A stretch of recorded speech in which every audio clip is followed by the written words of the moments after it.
Welcome back po sa ating channel. Grabe, Jericho Rosales binasted ng aktres na si Catherine Bernardo, kung kaya't niligawan si Janine Gutierrez. Ang buong detalye alamin. Gaano nga ba katotoo ang chika na binasted ng award-winning actress na si Catherine Bernardo ang kapwa-kapamilya star na si Jericho Rosales? Ito raw ang dahilan kung bakit hindi na itinuloy ng premyadong aktor ang panliligaw sa ex-girlfriend ni Daniel Padilla.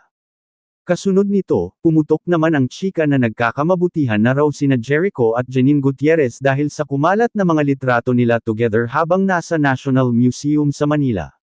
Feeling ng mga netizens, may something nang namamagitan sa dalawang kapamilya stars lalo pat pareho naman silang single ngayon dahil balitang matagal na raw naghiwalay sina Janine at Paolo Avellino.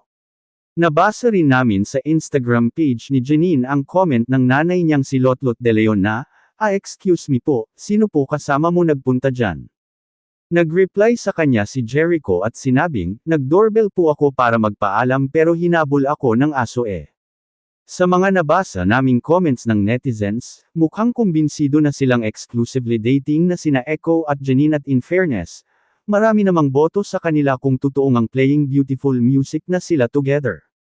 Ayon naman sa ulat ng ating kulig at kaibigan na si Gorgie Rula, binasted daw ni Catherine si Jericho kaya naman ibinaling na nito ang atensyon kay Janine. Ang chika, may isang non-showbiz guy daw ang nanliligaw kay Kath na handang gawin ang lahat para masungkit ang matamis na yes ng box office queen. May balita ring hindi totoong nanliligaw ang Asia's multimedia star na si Alden Richards kay Catherine tulad ng paniniwala ng ilang fans. Talagang close lang daw talaga sina Alden at Kath bilang magkaibigan at hanggang sa screen lang daw ang kanilang tambalan. Samantala, kahit ano pa man nga raw ang isipin ng ilang mga netizens tungkol kila Catherine Bernardo at Alden Richards hindi mo pa ring maiwasan ang mga taong nagmamahal sa kanila, lalo na ngayon isa rin sila sa mga sentro ng mga netizens na talaga namang pinag-uusapan sa iba't ibang bahagi ng social media. Gayunpaman masaya naman ang mga netizens at ang ilang mga fans nina Echo at Janine na kung magkakatuluyan nga sila together.